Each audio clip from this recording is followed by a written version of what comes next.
Hey everyone, it's Jameson. Welcome to the video. I'm 19 years old and I'm wrapping up my first year as a filmmaker who just went full time. I made over $22,000 in 2023 solely from filmmaking. I did have a few part-time jobs unrelated to film while my business got off the ground. I'm going to give the breakdown of my monthly earnings as well as what I earned in each industry as I worked in 2 different fields this year. After, I'll give some advice based on what has worked for me personally to hopefully help someone who might just be starting out. Getting into the month-by-month breakdown, from January through May of this year, I made $0. In June, I made $2,000. July, I made $0. August, $1,200. September, $3,500. October, $6,000. November, $4,700. December, $5,000. Looking at the month-by-month breakdown, it gives a strong impression that I didn't do a lot of paid work for the first half of this year, which is true. Almost the entire first half of this year was just me educating myself. I believe that people should create just as much as they consume. I clearly didn't. There's definitely more of a balance between creating and consuming for me now, but back then I was taking in lots but rarely picking up my camera and putting something together. I'm really grateful to be where I am, and if I had done things differently, maybe I land in a better spot than I am now. We'll never know. So do as I say,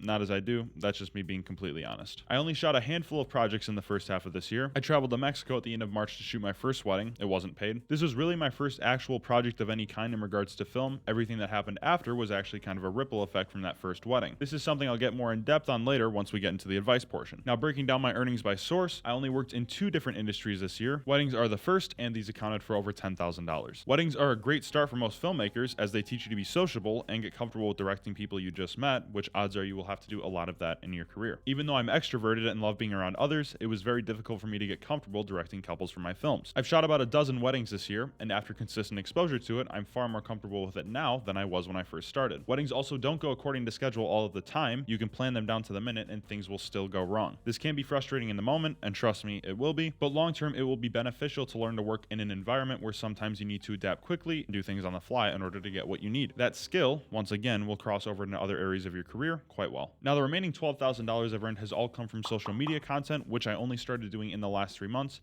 in which I've landed 1 client. And the reason I bring that up segues into the advice part of this video quite well. There are 2 big lessons I've learned in my first year of filmmaking. The first is networking. Networking is talked about so often in this industry, and for good reason. It's everything.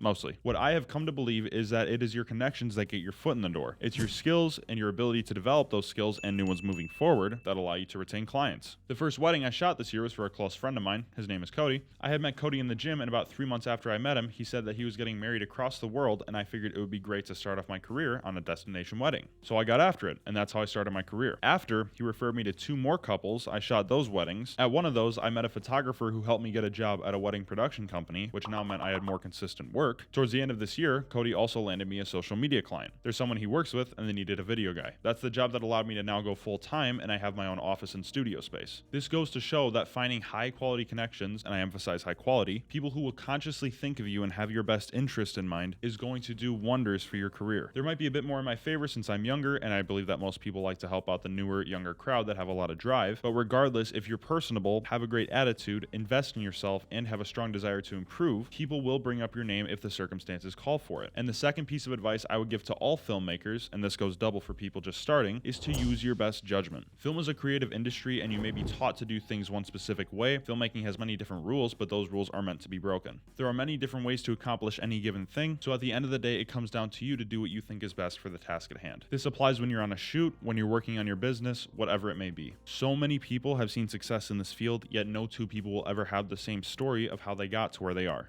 It allows you to make your story unique, so get after it and have fun with it. Thank you so much for making it this far into my video. It truly does mean the world to me. Until we meet again, have a beautiful day. I don't have an outro.